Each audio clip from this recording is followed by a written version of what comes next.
this week we're going to talk about threshold training. What that really means is training sort of the end of the performance where your body is fatigued, you're stressed out, your stress is high. And from a cardio standpoint, this is where we're kind of at the point where we're becoming, uncomfortable. We want to breathe through our mouth. We want to exert ourselves. So this week we're going to focus on methods where we learn to ride that breath longer, where we're working at sort of the top of our heart rate, but yet we can keep going, okay? And then we're going to give you a couple methods where, we work on becoming comfortable with being uncomfortable, kind of extend out that performance as long as we can and improve your aerobic fitness at a high anaerobic threshold. So when you're thinking about cardio for performance, I want you to think about moments in time. Whereas the aerobic cardio that we talked about last week is more about going long at a moderate pace for long periods of time, and being able to kind of recover and sustain.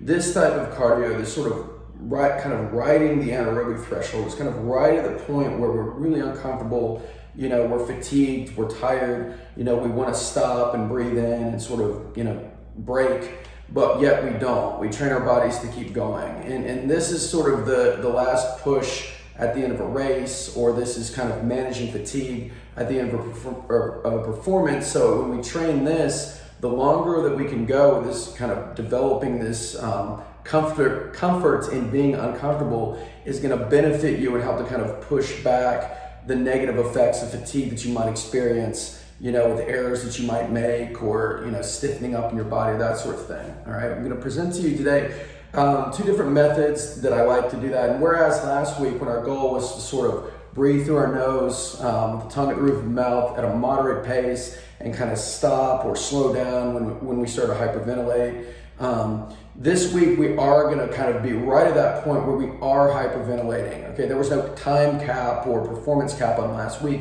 This week we have that. And what I mean by that is, I want you to try to work as hard as you can to the point where, you almost feel like you have to stop and break, but yet you don't, okay? And so the way that we'll do that is I'm going to give you challenges. For example, in our first format, I'm going to say, work at 10 to 1. We'll set a clock for 5 minutes. We'll work from 10 of each exercise and count down from 10, 10, 9, 9, 8, 8, sort of working as hard as we can. Again, just moderating just a little bit so you can continue to breathe through your nose, but you're rather uncomfortable. And so by doing this and sort of extending these things as we go along, we're going to gain that cardiovascular endurance necessary for, your respiratory system as well as your body to better support your performance and kind of extend out your endurance a little bit more. Okay, so for our first circuit, or for this first format that I like to sort of train this threshold idea, again, we're breathing with the tongue at the roof of our mouth. We're still breathing through our nose, but the breathing pace is higher. So you right are at that hyperventilation level, okay? The format itself is, I'm gonna give you two exercises that we're going to perform back to back for 10 reps.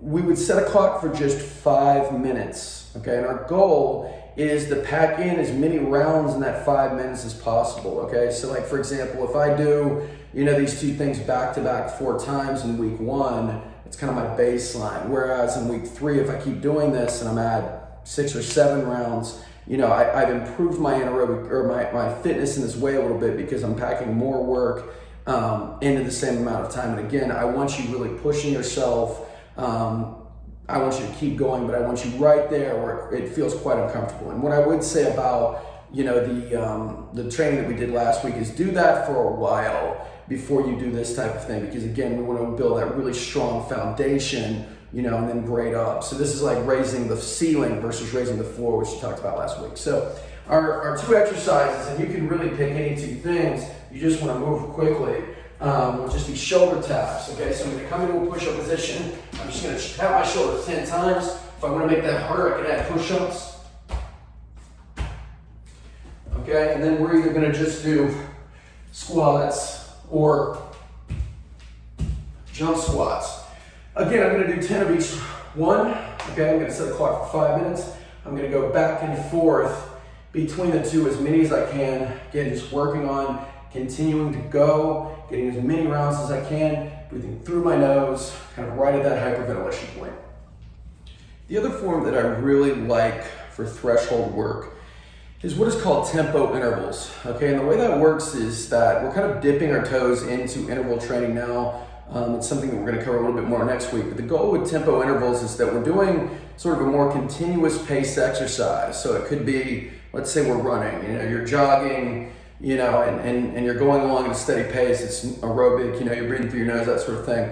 And then you just take off. You go like 80 to 90% for 10 seconds. You're working really hard, and then you slow down and you recover through your nose. So the point is that we get this like hard sprint and then we recover. Hard sprint, recover. So we're challenging our aerobic system to recover. It's becoming increasingly difficult. We're getting closer and closer to sort of our threshold, but yet we're managing it through our nasal breathing. So this is really useful for those of you that have a lot of, in your performances, you have a lot of jumps in, the stuff that you're doing. This is a particularly useful thing. So what I like to do is, the format is, again, breathing through the nose. I'm going at a steady pace for about maybe 45 seconds. I sprint for 10 to 15 seconds. I'm repeating that for, anywhere from 20 to 30 minutes. And I can break it up into 10-minute segments or even 5-minute segments as we talked about last week.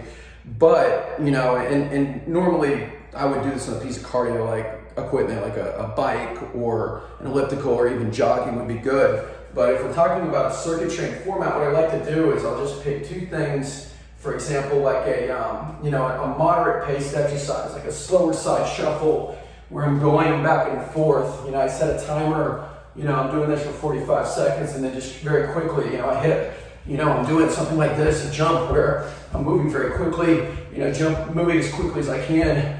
And then after that period of time, after that 10 seconds, I'm just going back to this. And when we're talking about circuit training, the cool thing is, I can kind of incorporate, kind of the body aspect a little bit more into it too. I can pick something where I'm moving laterally, and then I can pick something where I'm moving forward and back. I'm doing skips, 10 seconds, I'm moving as quickly as I can. I'm doing skips for 45 seconds, moving as quickly as I can. That way, I can kind of cover ranges of motion. I can move sideways, I can move forward. I can do an upper body circuit. It's kind of how I like to do it. If we're doing circuit training, I might do 5 minutes of lower body, 5 minutes of upper body, 5 minutes of lower body, 5 minutes of upper body, just choosing different things. But again, to recap, 45 seconds of work at a moderate pace, 15 seconds of work